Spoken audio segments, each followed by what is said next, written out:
Здравствуйте. Good morning, colleagues and teachers in Kazakhstan. I'm very nice to meet you. I'm Kwon Kusun, Assistant Professor of Department of Education at Seoul University in Korea.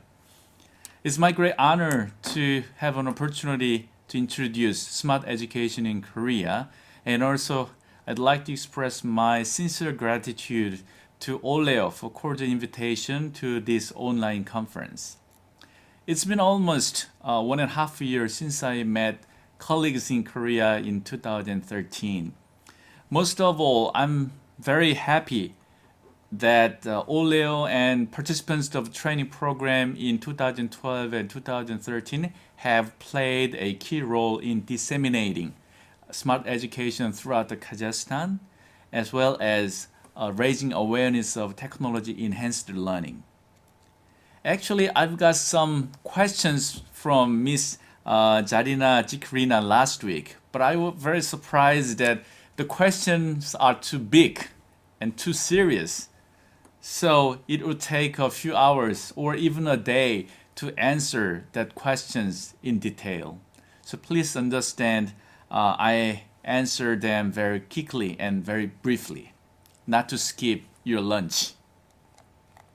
The first question is mainly a system of professional development for teachers related to certification and a term of training.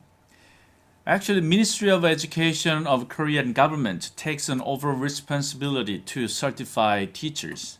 There are two stages to become a teacher in kindergarten to 12th grade.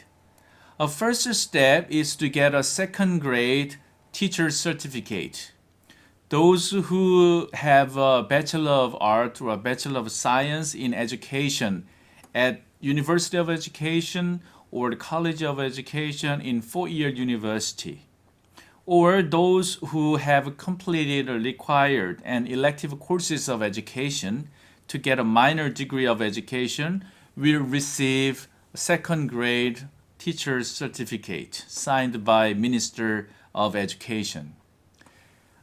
And a second stage is to pass a national teacher exam. The exam is very competitive.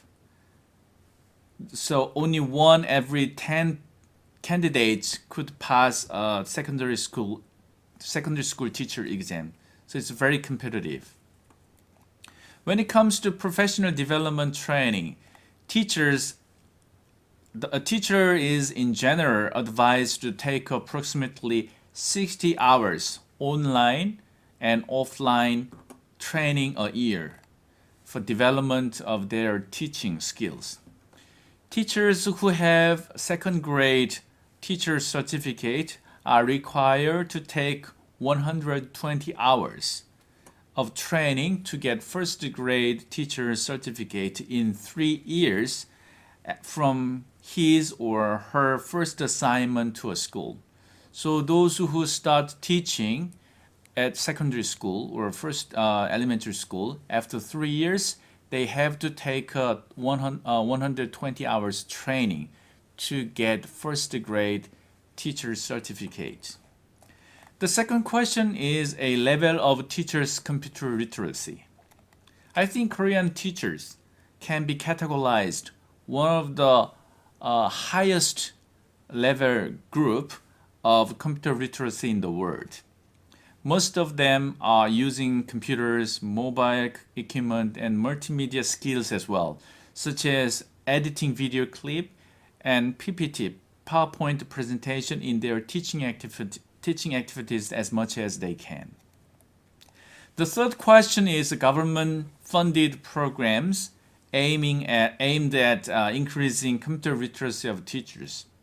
Yes, the Korean government has funded a variety of training programs for IT technology enhanced teaching rather than basic computer literacy training. Because even before they start teaching students at schools, teachers have already had a certain level of computer literacy. Before smart education is emphasized, the training, including website construction and maintenance, video recording and editing, and other related software are conducted. But recently, the topics of utilization of smart learning equipment and information searching are quite popular in teacher training funded by the Korean government. The first question is processing of smart education in Korea. The previous government from 2008 to 2012 was concentrated on smart education in elementary and secondary school throughout Korea. During the period, digital textbooks and supplementary online learning programs were introduced in 2009 and thereafter actively utilized in many classrooms, mainly grade 5th and 6th. However, the budget was limited, that it could not be able to cover expenses of IT infrastructures and mobile equipment to every school. So nowadays, our government selected model schools, which are fully supported to apply smart education in a full scale. The fifth is a health and safety regulation regarding smart equipment in education. I think health and safety regulation is quite important, although it has been addressed properly here in Korea.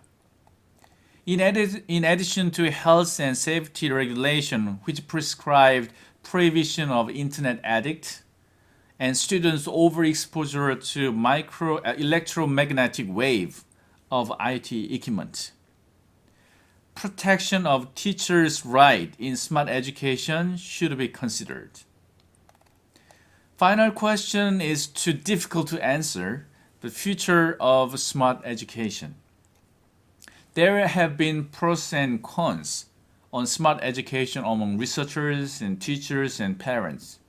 However, nobody can deny smart education will be posited in a conventional teaching and learning environment gradually. Therefore, smart education should be explored. How smart education can be linked with student-centered teaching and learning methods. More importantly, it is my concern that smart education might hinder development of students' emotion and socializing skills, while it contributes to give a positive impact on learning and motivation of students. That's all for my answers. If you have any further questions, please ask Oleo or participants who had been to Korea for the training. Before closing, I do appreciate your invitation again, and I do hope that this online conference would be informative and successful. Spasiba and do svedanya. Thank you.